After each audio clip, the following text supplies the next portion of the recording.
Rec aici, bună ziua și bine v-am găsit la un nou episod din nu știu ce e ăsta, dar ca să vedeți, mi-a venit astăzi coletul de la Crop și facem aici un mare unboxing să vedem ce ne-au trimis băieții de la Crop.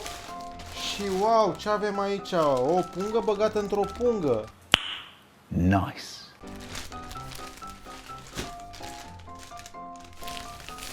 Cred că cel mai ciudat unboxing, dar e ok. Așa. Aparent, punga băgată într-o... Cum punga avea o gaură la fund. Și asta. De ce n-ați lipit-o? Să lipea? Da, what the fuck, voi de ce n-ați lipit-o? Alo, Crop. Mă rog. Trecând peste. Priviți ce au venit. Accesoriul cu care mă pot spânzura bine mersi acum. Și avem aici fuck that what the... Cam asta e ideea. Cam așa ar veni pe mine. Cred că am pus-o și invers, ba nu, n-am pus-o invers, e ok. Doar că nu prea știu cum se folosește. What the fuck? Bă, cum se folosește asta? A, așa, mă. A? Așa, da. What the quack. Avem aici what the quack. Și bineînțeles că se poate lăsa și în jos. Și se poate spune că mi-am făcut merire de 2-3 cm.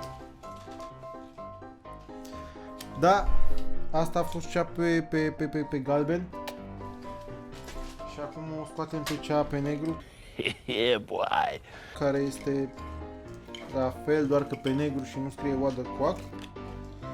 Dar calitatea este super blanaos.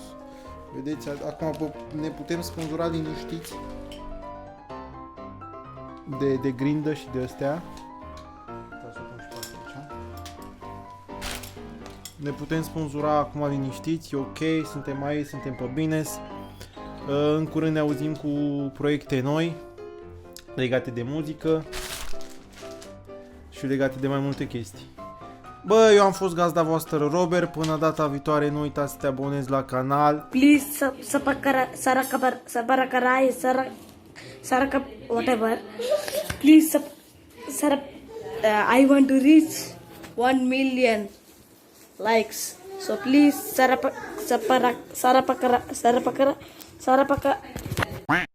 dai un share dacă ți-a plăcut acest unboxing de la Crop. Și ne auzim data viitoare. Pa!